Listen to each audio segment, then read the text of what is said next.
പ്രാർത്ഥന കാര്യങ്ങളുമെല്ലാം കഴിഞ്ഞിട്ടുണ്ട്. ഇന്നിവിടെ ഇനി പ്രഭാഷണം നടത്തുന്നത്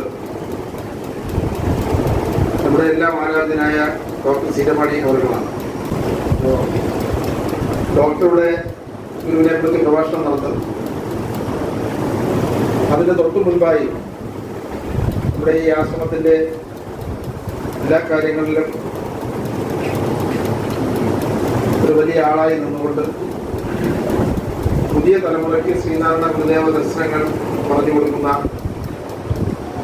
ശ്രീമതി രാജലക്ഷ്മി അജയ് മാഡത്തിനെ കുറിച്ച് നമ്മൾ കൂടുതലൊന്നും പറയേണ്ട കാര്യമില്ല. നമ്മുടെ ഈ ആശ്രമത്തിലും അതുപോലെ തന്നെ ശാർക്കര ശ്രീനാരായണ ഗുരുദേവ ക്ഷേത്രത്തിലുമെല്ലാം എല്ലാവരെയും ഒരുമിപ്പിച്ചുകൊണ്ടുള്ള ഒരു ദൗത്യമാണ് അവർ ഏറ്റെടുത്തിട്ടുള്ളത്. അത് ചിറയൻകീഴ് SNDP യൂണിയൻ നന്ദിപൂർവ്വം സ്മരിക്കുകയാണ്. ആ പ്രവർത്തനങ്ങൾ ഇനിയും അതിനൊരു മുടക്കമില്ലാതെ നടക്കും എന്ന് തന്നെയാണ് ഞങ്ങൾ വിശ്വസിക്കുന്നത്. അവരെ സഭയുള്ള ആശ്രമത്തിന് വേണ്ടി സ്വാഗതം ചെയ്യുക. ഇന്ന് ഇവിടെ പ്രഭാഷണം നടത്തുന്നത് ഡോക്ടർ B. സീതമണി അവരുകളാണ്. ഒരു മുഖമുദ്രയുടെ ആവശ്യമില്ല. ഡോക്ടർ നമ്മുടെ SNDP യൂണിയനെ സംബന്ധിച്ചിടത്തോളം, ആശ്രമത്തെ സംബന്ധിച്ചിടത്തോളം, അതുപോലെ തന്നെ ശാർക്കര ഗുരുക്ഷേത്രത്തെ സംബന്ധിച്ചിടത്തോളം എല്ലാം വളരെ ബഹുമാന്യനായ വ്യക്തിത്വമാണ്. അദ്ദേഹത്തെ സ്വാഗതം ചെയ്യുന്നു. അതുപോലെ തന്നെ ഇന്ന് ഈ സത്സംഗവും മഹാഗുരുപൂജയും അതുപോലെ തന്നെ ഇത് കഴിഞ്ഞ് ഉള്ള സമൂഹ സഭയും ഇവിടെ നടത്തുന്നത്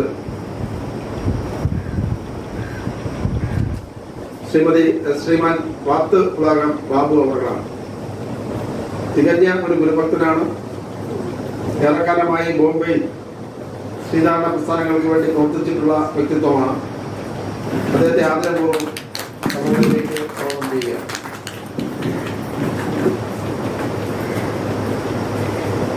ഇന്ന് ഈ സദസ്സിലുള്ളത് നമ്മുടെ ചിറയൻകീഴ് SNDP യൂണിയന്റെ വൈസ് പ്രസിഡന്റ് ശ്രീ പ്രതീഷ് സഭവിള, അതുപോലെ തന്നെ SN ട്രസ്റ്റിന്റെ ബോർഡ് മെമ്പർ ശ്രീ സന്തോഷ്, വനിതാ സംഘത്തിന്റെ ആരാധ്യരായ നേതാക്കന്മാർ,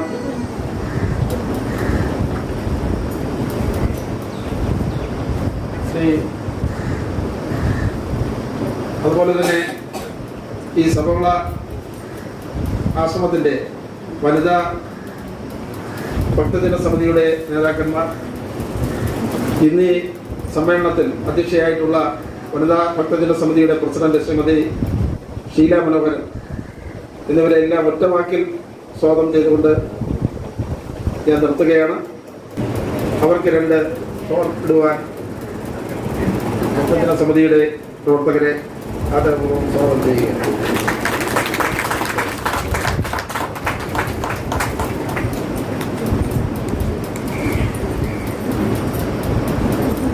ഈ സമ്മേളനം, ഈ സത്സംഗം ഉദ്ഘാടനം ചെയ്യുവാൻ ഡോക്ടർ B. സീതമണി അവരുടെ ആദരപൂർവ്വം ക്ഷണിക്കുന്നു.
മാറ്റി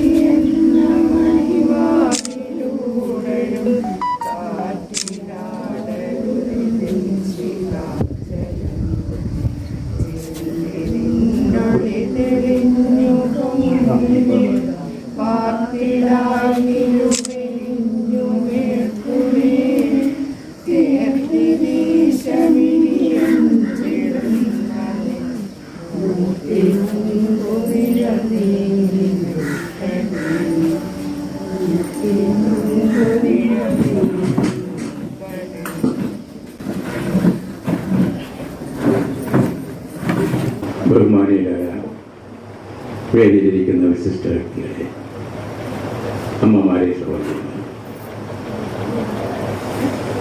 എല്ലാ വർഷവും ഞാൻ ഇവിടെ വന്ന് പ്രസംഗിക്കാറുണ്ടല്ലേ. അതുകൊണ്ടൊരു നല്ലൊരു പ്രഭാഷണം കേട്ടിട്ട് നിങ്ങൾ ഇരിക്കുകയാണ്. ഏറ്റവും അതിമനോഹരമായ കുളത്തൂർ അറിയപ്പെടുന്ന ഒരു വ്യക്തിയാണ് ഇവിടെ വന്നിപ്പോൾ ഒരു പ്രഭാഷണം നടത്തിയത്. അപ്പോൾ എൻ്റെ ഒരു പ്രഭാഷണത്തിൻ്റെ ആവശ്യങ്ങൾ കൊള്ളുന്ന വെയിലും അല്ലേ ചൂടും സഹിക്കവയെ പുറത്തിറങ്ങാൻ. ആ സമയത്ത് നിങ്ങളെ ഇരുത്തി വീണ്ടും ഞാൻ പൊട്ടിക്കണോ വേണ്ട. അതുകൊണ്ട് ഞാൻ ചുരുക്കി 2 വാക്ക് ഞാൻ പറയാം. ഗുരുദേവനെ പറ്റിയും ഗുരുദേവൻ്റെ അനുഭവങ്ങളെ പറ്റിയും എല്ലാം ദർശനങ്ങളെല്ലാം ഇവിടെ നിങ്ങൾ പറഞ്ഞ് കേട്ട് ഇരിക്കണം. എൻ്റെ അനുഭവം കൂടി ഞാൻ പറയാം. അതായിരിക്കും നിങ്ങൾക്ക് ഏറ്റവും ആവശ്യമുണ്ട് അല്ലേ. ഗുരുദേവനെ പൂജിക്കുന്നതുകൊണ്ട് ഭജിക്കുന്നത് കൊണ്ട് നമുക്ക് എന്ത് കിട്ടും, എന്ത് സംഭവിക്കും എന്നുള്ളത് നിങ്ങൾ അറിഞ്ഞിരിക്കണം. ഞാൻ ഒരു തികഞ്ഞ ഗുരുഭക്തനാണ് എന്ന് ഞാൻ ഇപ്പോൾ തുറന്ന് പറയാൻ ആഗ്രഹിക്കുന്നു. കാരണം എന്തിനും ഞാൻ ഗുരുദേവനെ നമസ്കരിച്ച് ഗുരുദേവൻ്റെ അനുവാദം വാങ്ങിച്ചതിന് ശേഷം മാത്രമേ ഞാൻ പോകൂ. ഇപ്പോൾ തന്നെ അവസാനമാണ്. ഞാൻ ISROയുടെ മെഡിക്കൽ ഓഫീസറാണ്. എൻ്റെ കാലാവധി കഴിഞ്ഞു. ISRO മെഡിക്കൽ ഓഫീസറായിരിക്കണമെങ്കിൽ 80 വയസ്സ് കഴിഞ്ഞാൽ ISROയുടെ മെഡിക്കൽ ഓഫീസർ, സെൻട്രൽ ഗവൺമെൻറ്റാണ് ISRO എന്ന് പറയുന്നത്. അറിയാതെ നിങ്ങൾക്ക് ISRO എന്ന് പറയുന്നത് സെൻട്രൽ ഗവൺമെൻറ്റിൻ്റെ മെഡിക്കൽ ഓഫീസറായിരിക്കാൻ ഒരു കാരണവശാലും ഒരു വ്യക്തികളെ പോലും അനുവദിക്കില്ല. എനിക്ക് ഇപ്പോൾ 85 വയസ്സായി. നിങ്ങൾ വിശ്വസിക്കില്ലായിരിക്കും അല്ലേ. എന്നെ കണ്ടാൽ 85 വയസ്സെന്ന് പറയും. ഇല്ല, എനിക്കിപ്പോൾ 85 വയസ്സായി. ഞാൻ ISRO തുടങ്ങിയ നാൾ മുതൽ, ഞാനിവിടെ വന്ന നാൾ മുതൽ, ഞാൻ 1972 ഇപ്പോൾ ഇവിടെ വന്നിട്ട് 55-56 വർഷമാണ് ചിറയൻകീഴ് വന്നിട്ട്. ഈ 56 വർഷം ISRO തുടങ്ങിയ നാൾ മുതൽ ഞാൻ ISROയുടെ മെഡിക്കൽ ഓഫീസറാണ്. ഇതുവരെയായിട്ടും അവർ എന്നെ ISROയുടെ മെഡിക്കൽ സെൻട്രൽ ഗവൺമെൻറ് വളരെ സ്ട്രിക്റ്റാണ്. അവർക്ക് ഒരിതുണ്ട്, ഇന്ത്യ ഗവൺമെൻറ് ഇത്ര വയസ്സ് വരെ മാത്രമേ ഇരുത്താൻ പാടുള്ളൂ. 80 വയസ്സ് കഴിഞ്ഞാൽ ഒരു വ്യക്തിയെയും സെൻട്രൽ ഗവൺമെൻറ്റിൻ്റെ ഒരു മെഡിക്കൽ ഓഫീസറായിട്ട് ഇരുത്തില്ല. എനിക്ക് 80ാമത്തെ വയസ്സ് മുതൽ ഇപ്പം എന്ന് വെച്ചാൽ 55 5 വർഷം കൊണ്ട് ഓരോ വർഷവും എക്സ്റ്റെൻഡ് ചെയ്ത് അപ്പോൾ ഞാൻ വിചാരിച്ച് ഈ വർഷം കൊണ്ട് തീരുമാനിക്കും, എനിക്ക് നിർത്തുന്നത്. ഇന്നലെ എനിക്ക് ഓർഡർ വന്നിരിക്കുന്നു, സെൻട്രൽ ഗവൺമെൻറ്റിൻ്റെ ഓർഡർ. ഞാൻ പൊട്ടിച്ച് ISROയുടേതായതുകൊണ്ട് ഞാൻ രജിസ്റ്റേർഡ് പോസ്റ്റ് വന്നിരുന്നു. ഞാൻ പൊട്ടിച്ച് നോക്കിയപ്പോൾ എക്സ്റ്റൻഷൻ 1 ഇയർ, പിന്നെയും 1 ഇയർ, എല്ലാ വർഷവും ഒരു 1 ഇയർ. ഓരോ 1 ഇയർ ചെല്ലുമ്പോൾ മാറ്റി 1 ഇയർ കൊടുത്തുകൊണ്ടിരിക്കും. ഇന്നലത്തെ എനിക്ക് എൻ്റെ ഓർഡർ കിട്ടിയിരിക്കുകയാണ് 1 ഇയർ എക്സ്റ്റൻഷൻ എന്ന് വെച്ചാൽ ഇനിയും 1 ഇയർ കൂടെ എനിക്ക് ISROയുടെ മെഡിക്കൽ ഓഫീസറായിട്ട് AM ആയിട്ടിരിക്കാം. നമുക്ക് ആ ഭഗവാന്റെ കടാക്ഷം, ഗുരുദേവൻ്റെ കടാക്ഷം. ഇത്രയും പ്രായമായിട്ട് പോലും, എത്രയോ ഡോക്ടേഴ്സ് ഉണ്ടായിരുന്നിട്ട് പോലും ആ ഗുരുദേവൻ്റെ അനുഗ്രഹവും കടാക്ഷവും കൊണ്ട് ഓരോ വർഷവും എനിക്ക് എക്സ്റ്റൻഷൻ തന്നുകൊണ്ടിരിക്കുന്നു. ഭഗവാന്റെ കടാക്ഷമല്ലേ. ദിവസവും രാവിലെ നിങ്ങൾക്കറിയാം, എൻ്റെ ഫ്രണ്ടിലിരിക്കുന്ന ഗുരുദേവനാണെന്ന്. ഗുരുദേവനെ പ്രാർത്ഥിച്ചതിന് ശേഷം മാത്രമേ ഞാൻ എൻ്റെ ജോലി തുടങ്ങുള്ളൂ. അതാണ് ഭഗവാൻ എന്ന് പറയുന്നത്. വിധിപ്രകാരം എല്ലാ വർഷവും ഞാൻ ഇവിടെ പറയാറുണ്ട്. വിധിപ്രകാരം ഗുരുദേവനെ സമാശ്രയിച്ച് ഭജിക്കുന്നവർക്ക് ഗുരുദേവൻ്റെ അനുഗ്രഹവും ആശീർവാദവും കിട്ടുമെന്നുള്ളതിന് ഒരു സംശയവുമില്ല. ഇതെൻ്റെ അനുഭവത്തിൽ നിന്ന് ഞാൻ നിങ്ങളോട് പറയണം. നിങ്ങളുടെ കുടുംബത്തിൽ ഗുരുദേവനെ ഒരു ദൈവമായി കണക്കാക്കി നിങ്ങൾ മുന്നോട്ട് പോവുക. എപ്പോഴും നിങ്ങൾക്ക് ഗുരുദേവൻ്റെ അനുഗ്രഹം എത്തിക്കുമെന്നുള്ളതിന് ഏതൊരു സംശയവും വേണ്ട. അതാണ് ഗുരു. ശ്രീനാരായണ ഗുരു നായകൻ എൻ്റെ ദൈവമല്ലോ, ആദിമതത്തിൽ നേർവഴി കാട്ടും പരദൈവമല്ലോ, ആരായുവിൽ അന്ധത്വം വഴി ആദിമതത്തിൽ നേരാം വഴികാട്ടും ഗുരുവല്ലോ പരദൈവം, ആരാധന തോർത്തിയിടയിൽ ഞങ്ങൾക്ക് അവിടുന്ന നാരായണമൂർത്തേ ഗുരുനാരായണമൂർത്തേ. ദൈവത്തെ ഞാൻ മനുഷ്യരൂപത്തിൽ കണ്ടു. ആര് പറഞ്ഞ ഒക്കതറിയാം? C.F. ആൻഡ്രൂസ്. C.F. ആൻഡ്രൂസ് ഗുരുദേവനെ കണ്ടിട്ട് പറഞ്ഞതാണ്, ദൈവത്തെ ഞാൻ മനുഷ്യരൂപത്തിൽ കണ്ടു. C.F. ആൻഡ്രൂസ് സർവ്വസാഹോദര്യത്തിന്റെ മുദ്രാവാക്യം ജനഹൃദയങ്ങളിലേക്ക് പകർത്തു കൊടുത്ത് കേരളീയ ജനതയെ ഒന്നാകെ നേതൃത്വം നൽകിയ ശ്രീ നാരായണ ഗുരുദേവ് ദേവോത്തരം തന്നെയാണ് സർ C.P. രാമസ്വാമിയെ കണ്ടിട്ട് പറഞ്ഞതാണ്. ഗുരുദേവനോട് എനിക്ക് ഒന്നും തന്നെ സംസാരിക്കാനില്ലായിരുന്നു എന്നാൽ അദ്ദേഹം സർവജ്ഞനായ ഒരു മഹാത്മാവായിരുന്നു രമണമൂർത്തി. ശ്രീ ശങ്കരൻ കഴിഞ്ഞാൽ ഈ ഭാരതത്തിൽ ജീവിച്ചിരുന്ന ഏറ്റവും ഉത്കൃഷ്ട സന്യാസി ശ്രീ നാരായണ ഗുരുദേവൻ എന്നാൽ അദ്ദേഹത്തിന് അഹങ്കാരമില്ല. ഓർമ്മിച്ചോണം, ഒന്ന് അഹങ്കാരമില്ല, അസൂയയില്ല, സമ്പൂർണൻ, അനാഡംബരൻ, അനുകമ്പാപൂർണൻ, ആഗമന്റെ സമയം. മഹാത്മാവായ ഗുരുദേവനെ കാണാൻ സാധിച്ച എൻ്റെ ജീവിതത്തിലെ മഹാഭാഗ്യമായി തീരുന്നത് മഹാത്മാഗാന്ധിയാണ്. മഹാത്മാവായ ഗുരുദേവനെ കാണാൻ സാധിച്ചത് അനുഗ്രഹമായി കാണുന്ന മഹാത്മാഗാന്ധി പറയുന്ന ഗുരുദേവൻ ആരായിരിക്കുമെന്ന് ചിന്തിക്കാറുണ്ട്, അല്ലേ? ജാതിഭേദവും ജാതീകൃതമായ ഉച്ചനീചത്വവും വളരെ വേഗം തുടച്ചു നീക്കാൻ സാധിക്കുന്നത് ലാഘവപുത്രവും മഹാത്മാഗാന്ധി പറഞ്ഞപ്പോൾ ഗുരുദേവൻ പറഞ്ഞു, മഹാത്മജി അവർ ജന്മം കൂടി ജനിക്കേണ്ടി വരും. ഇന്നും ജാതിയില്ലേ? ജാതി പോയോ? ജാതി തുടച്ചു നിൽക്കുമോ? അതാണ് ഗുരുദേവൻ പറഞ്ഞത്. ആണ് ഗുരുദേവനെ ദൈവമായി കണക്കാക്കി ആരാധിച്ച് പൂജിച്ച് ആത്മസംതൃപ്തി അറിയുന്നവർക്ക് ഗുരുദേവന്റെ അനുഗ്രഹവും ആശീർവാദവും കിട്ടുമെന്നുള്ളതിന് ഒരു സംശയമില്ല. എങ്ങനെ ഗുരുദേവനെ ആരാധിക്കണം, എങ്ങനെ പൂജിക്കണം, അത് നമ്മൾ അറിയിക്കണം. അതാണ് മെയിൻ ഉദ്ദേശം. ഗുരുദേവൻ ഇപ്പോൾ ഞാൻ ഇവിടെ വന്നു, നിങ്ങൾ ഗുരുഭാവാനെ കണ്ട് ഗുരുഭാവാനെ എന്നെ അനുഗ്രഹിക്കണം, എൻ്റെ മക്കളെ അനുഗ്രഹിക്കണം, എൻ്റെ മക്കൾ എന്നെ പഠിക്കുന്നു, അവരെ പഠിപ്പ് പാസ്സാക്കണം എന്നൊക്കെ നിങ്ങൾ പറയും, അല്ലേ? എന്നിട്ട് ഭഗവാൻ തൊഴിലും പോകും. കാര്യം സാധിക്കുമെന്ന് വിചാരിക്കണം. സമർപ്പിക്കുന്ന ശ്രീ വാത്തുകുളാകൻ ബാബു നമ്മളടുത്ത് 2 വാക്ക് സംസാരിക്കും. എല്ലാവർക്കും എൻ്റെ വിനയന നമസ്കാരം. ഞാൻ ഇവിടെ ഈ പുണ്യഭൂമിയിൽ ഒരുപാട് പ്രാവശ്യം വന്നിട്ടുണ്ട്. എങ്കിലും ഈ കേരളത്തിൽ എൻ്റെ 16-ാമത്തെ വയസ്സിൽ ഞാൻ അവിടെ നിന്ന് പോവുകയാണ്.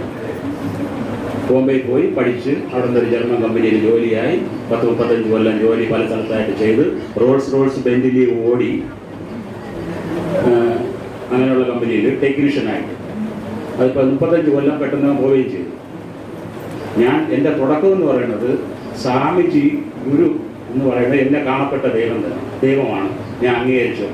ഗുരു കുടിച്ച വെള്ളത്തിൻ്റെ ക്ലാസ്സിൻ്റെ വെള്ളം ആ ക്ലാസ്സിൽ കുടിച്ചുകൊണ്ടാണ് ഞാൻ ഇവിടെ നിന്ന് പോകുന്നത്. എൻ്റെ അമ്മ ആ ക്ലാസ്സിലാണ് എനിക്ക് വെള്ളം തന്നത്. ആ ക്ലാസ് വന്ന കാര്യം എവിടെ നിന്നാണ് വന്നതെന്നുള്ളത് ഞാൻ 2 മിനിറ്റ് പറയാം. എൻ്റെ തുടക്കം എന്ന് പറയുന്നത് ഇതിന് ഇപ്പോൾ ഡോക്ടർ പറഞ്ഞാണത് എന്ത് വിചാരിക്കുന്നതോ അത് ഒരുമാതിരി നടക്കാൻ സാധ്യതയുണ്ട്. ഞാൻ എൻ്റെ 85% നടന്നതാണ്. ഞാൻ ആദ്യമായിട്ട് ഇവിടെ SCBHS വൈസ് ഹൈസ്കൂളിൽ പഠിക്കുന്ന സമയത്ത് ആറാട്ട് കാണാൻ പോയി. ഇവിടെ ആറാട്ട് കാണാൻ ഇരുന്നപ്പോൾ റോൾസ് വണ്ടിയുണ്ട്. അപ്പോൾ ഞാൻ എൻ്റെ മനസ്സുകൊണ്ട് പറഞ്ഞു, എൻ്റെ ഒരു കൂട്ടുകാരനുണ്ട്, പുള്ളി നല്ല സാമ്പത്തികമുള്ളതല്ല ഇപ്പോൾ ഇവിടെ. അപ്പോൾ ഞാൻ പറഞ്ഞു ഈ വണ്ടിയിൽ നിന്ന് തുടങ്ങാം. ഞാൻ 8ാം ക്ലാസ് പഠിക്കുകയാണ്. ആ പോലീസുകാർ ഓട്ടിച്ച് ഞാൻ ആ ചങ്ങുമ്പം വഴി ഓടി ഞാൻ ഓടിച്ചെന്ന് രാജാവും പ്രാർത്ഥിച്ച് മഴ പെയ്യാനായിട്ടാണ്. മഴ പെയ്ത് കാണും. പക്ഷെ ഞാനും പ്രാർത്ഥിച്ചു. എൻ്റെ പ്രാർത്ഥന 100% ദൈവം കേട്ടു. ദേവി ശാർക്കര ദേവി എന്നാണ് ഞാൻ വിശ്വസിക്കുന്നത്. എനിക്ക് ഈ വണ്ടിക്കകത്തുനിന്ന് കയറണം, റോൾസ് അതിൻ്റെ ഒരു ആഗ്രഹമാണ്. കൊച്ചില്ല ഇത്രയും വിലപിടിപ്പുള്ള വണ്ടി, രാജാക്കന്മാർ നടക്കുന്ന വണ്ടി. അവസാനം ആ വണ്ടി ഉണ്ടാക്കുന്ന കമ്പനി തന്നെ ഇന്ന് കയറി. കാര്യങ്ങൾ പറയണമെങ്കിൽ ഒരുപാട് പറയാനുണ്ട്. ഡോക്ടർ ബി സീരവാണി അവർ ഗുരു സന്ദേശത്തിനെത്തിയ ശ്രീമതി രാജലക്ഷ്മി അജയൻ, ഇന്ന് സത്സംഗം നടന്ന ബാബു അവർ, മഹിളാ സംഘം ഭാരവാഹികളെ, ഭക്തജന സമിതി ഭാരവാഹികളെ, ഗുരുഭക്തരെ വേദിയിലും സദസ്സിലിരിക്കുന്നതിൻ്റെ അടുത്ത നമസ്കാരം. ഇപ്പോൾ ഇവിടെ ഭക്തജന സമിതി ഈ സഭകളെ ഏറ്റെടുത്തതിന് ശേഷം ഇപ്പോൾ കൃത്യമായിട്ടും എല്ലാ മാസവും സത്സംഗം നടന്നു പോവുകയാണ്. ദൈവത്തിൻ്റെ കാരുണ്യം കൊണ്ടാണ് അത് നടന്നു പോകുന്നത്. ഇനി അടുത്ത മാസവും സത്സംഗം നടക്കുന്നത് ഇവിടെ പ്രതിഷ്ഠാ വാർഷികം അടുത്ത മാസം മെയ് 25 പ്രതിഷ്ഠാ വാർഷികത്തിലെന്നാണ്. അന്നും എല്ലാ ഗുരുഭക്തരും എത്തിച്ചേരണമെന്നും മാത്രമാണ് എനിക്ക് പറയാനുള്ളത്. സമയം ഒരുപാട് അതിക്രമിച്ചതിൻ്റെ മറ്റുള്ളതൊന്നും പറയുന്നില്ല. പിന്നെ ഈ സത്സംഗത്തിൽ പങ്കെടുത്ത എല്ലാ ഗുരുഭക്തർക്കും ഒറ്റ വാക്കിൽ നന്ദി അർപ്പിച്ചുകൊണ്ട് നിർത്തുന്നു. നന്ദി, നമസ്കാരം.